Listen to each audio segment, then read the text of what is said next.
नमस्ते। मैं पूर्वी देसाई, आपकी वेलनेस कोच, और आज आई हूँ वापस आपको कुछ छोटे छोटे टिप्स देने के लिए।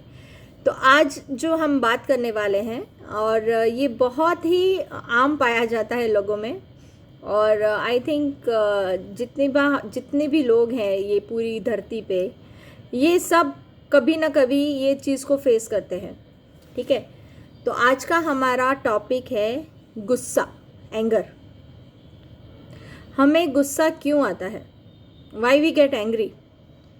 बहुत सारे छोटे छोटे प्रॉब्लम्स है लाइफ में, यू नो। और हम वो छोटे छोटे प्रॉब्लम्स जब हमारे से सॉर्ट आउट नहीं होते हैं, या कुछ हम उसका सॉल्यूशन नहीं ढूंढ पाते हैं, तो वो चीज़ पे हमें गुस्सा आता है। नाउ टेल मी कि गुस्सा करने के बाद भी क्या उस चीज़ का सॉल्यूशन मिलता है क्या? नहीं, उल्टा आप आगे काम जो करने वाले हैं वो पूरा काम आपका खराब हो जाता है, due to the 5 minutes of your anger in the starting of your day. किस चीज़ का गुस्सा है? लेट हो गए उसका गुस्सा है, ट्रैफिक मिल गया उसका गुस्सा है, गाड़ी में पंचर पड़ गया ये बात का गुस्सा है, टिफ़िन लेट आया ये गुस्सा है, बच्चे नहीं सुन रहे हैं ये गुस्सा है, बीवी किटकिट कर रही है ये गुस्सा है, हस्बैंड टाइम पे घर पे नहीं आता है ये गुस्सा है, सासू माँ ने कुछ बोल दिया ये गुस्सा है, जॉइंट फैमिली में इशू हो गया ये गुस्सा है, काम वाली टाइम पे नहीं आई ये गुस्सा है, घर के काम टाइम पे नहीं हुए इस बात का गुस्सा है। There are so many of things are there in the life कि इस बात पे हमें गुस्सा आता है। जब भी आपको गुस्सा आता है, आपका पूरा जो हार्मोन का सिस्टम है वो अप एंड डाउन हो जाता है। आप खुद के आप ही दुश्मन हो। जब सिचुएशंस हमारे हाथ में नहीं रहती है, when we can not do anything about that situation, उसको छोड़ देना चाहिए।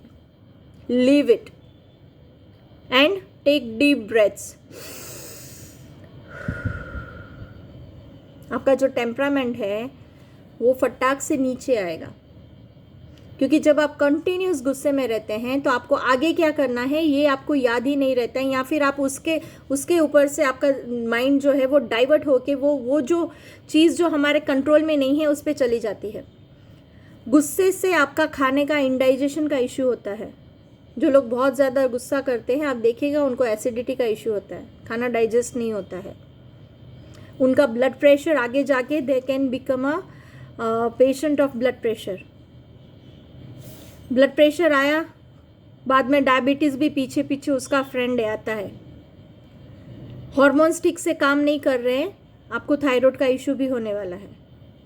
तो एक छोटा सा 5 letter वर्ड है एंगर, उसको आपको कंट्रोल करना बहुत ज़रूरी है।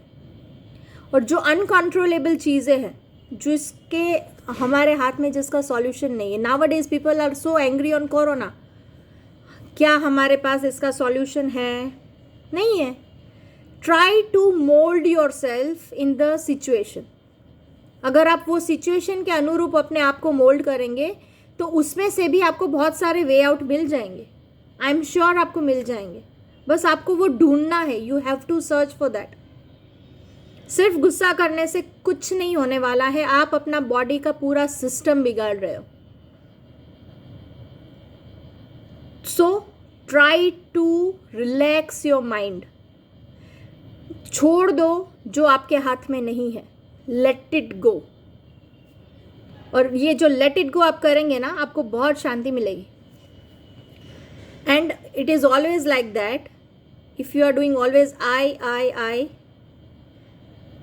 Then I is presenting illness.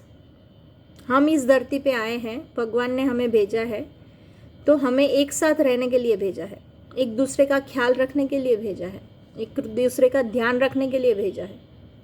So I represents illness, and when you will think of we, WEV, we represents wellness.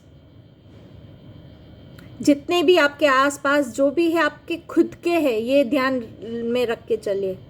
They all are mine, ये सब मेरे हैं।